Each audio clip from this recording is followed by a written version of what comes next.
ಪ್ರತಿ ವರ್ಷಕ್ಕೆ 1 ಲಕ್ಷ ರೂಪಾಯಿ ಸಿಗುತ್ತೆ. ದಯವಿಟ್ಟು ಸಹಾಯ ಮಾಡಿ.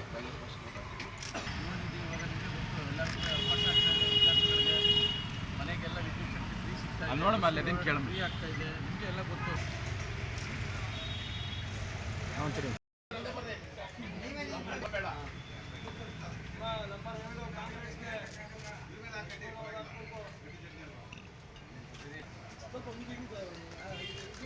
ಬಂದಿಲ್ಲ ಸರ್, ಸುಮ್ಮನೆ ಯಾಕೆ ಎಲ್ಲಾಡ್ತೀರಾ? ಅಮ್ಮ ಕಾಂಗ್ರೆಸ್ ಪಕ್ಷಕ್ಕೆ ಓಟ್ ಹಾಕ್ಬೇಕು.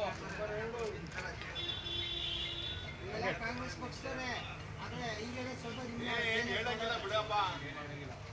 ಲೋಕಸಭಾ ಕ್ಷೇತ್ರದ ಕಾಂಗ್ರೆಸ್ ಪಕ್ಷದ ಅಭ್ಯರ್ಥಿ ಎಂ ಲಕ್ಷ್ಮಣ್ ಅವ್ರನ್ನ ಗೆಲ್ಲಿಸಿ ಅಭಿಯಾನವನ್ನು ಚಾಲನೆ ಕೊಟ್ಟಿದ್ದೀವಿ. ಈ ಅಭಿಯಾನದ ಉದ್ದೇಶ ಇಲ್ಲಿ ಲಕ್ಷ್ಮಣ್ ಅವ್ರನ್ನ ಕಾಂಗ್ರೆಸ್ ಪಕ್ಷದ ಅಭ್ಯರ್ಥಿ ಲಕ್ಷ್ಮಣ್ ಗೆಲ್ಲಿಸಬೇಕು ಅಂತೇಳಿ ನಾವು ಇಡೀ ಮೂಲಗಳಲ್ಲಿ ಇವತ್ತಿಂದ ಪ್ರಚಾರದ ಅಭಿಯಾನವನ್ನು ಪ್ರಾರಂಭ ಮಾಡಿದ್ದೇವೆ. ಇದರ ಉದ್ದೇಶ ಅಷ್ಟೇ, ಕರ್ನಾಟಕದ ಜನತೆ, ದೇಶದ ಜನತೆ, ಇಲ್ಲಿ ಏನು ಸಿದ್ದರಾಮಯ್ಯನವರು ಮಾನ್ಯ ಮುಖ್ಯಮಂತ್ರಿಗಳು 5 ಗ್ಯಾರಂಟಿಯನ್ನು ಇಟ್ಕೊಂಡು ಮತವನ್ನು ಕೇಳ್ತಾ ಇದ್ದೀವಿ ನಾವು. ಮೋದಿ ಗ್ಯಾರಂಟಿನ ಸಿದ್ದರಾಮಯ್ಯವ್ರ ಗ್ಯಾರಂಟಿನ ಅನ್ನೋದು ಭಾಳ ಪ್ರಮುಖವಾದಂಥ ಪ್ರಶ್ನೆನ ಜನಕ್ಕೆ ಮುಂದೆ ಇಡ್ತಾ ಇರುವಂಥದ್ದು. ಯಾಕೆಂದರೆ ಈಗಾಗಲೇ ನಾವು ನುಡಿದಂತೆ ನಡೆದಿದ್ದೇವೆ. 5 ಗ್ಯಾರಂಟಿ ಜನಕ್ಕೆ ತಲುಪ್ತಿದೆ.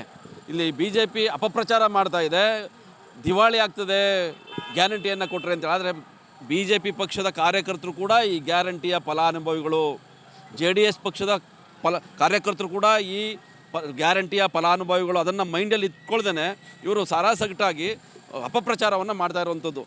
ಜಾತ್ಯತೀತವಾಗಿ, ಪಕ್ಷಾತೀತವಾಗಿ ಈ ಗ್ಯಾರಂಟಿಗಳು ಕರ್ನಾಟಕದ ಜನರಿಗೆ ತಲುಪ್ತಾ ಇದೆ.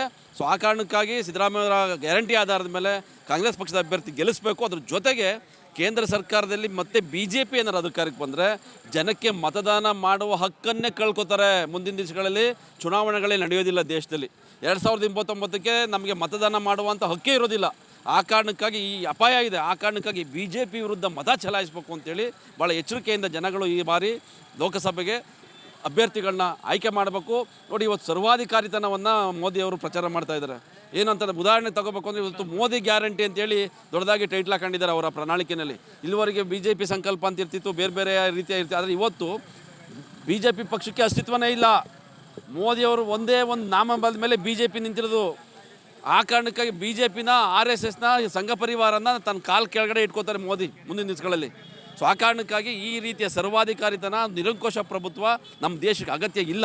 ಸೊ ಆ ಕಾರಣಕ್ಕಾಗಿ ದೇಶದ ಜನತೆ ನೀವೆಲ್ಲ ಮನಗಂಡು ನಮ್ಮ ಅಸ್ತಿತ್ವವನ್ನು ಉಳಿಸ್ಕೊಳ್ಳಿಕ್ಕಾಗಿ ಎಚ್ಚರಿಕೆಯಿಂದ ಜಾಗೃತರಾಗಿ BJP ವಿರುದ್ಧ ಮತ ಚಲಾಯಿಸಬೇಕು ಅಂತೇಳಿ ಈ ಮೂಲಕ ನಾನು ಮನವಿ ಮಾಡ್ತೇನೆ.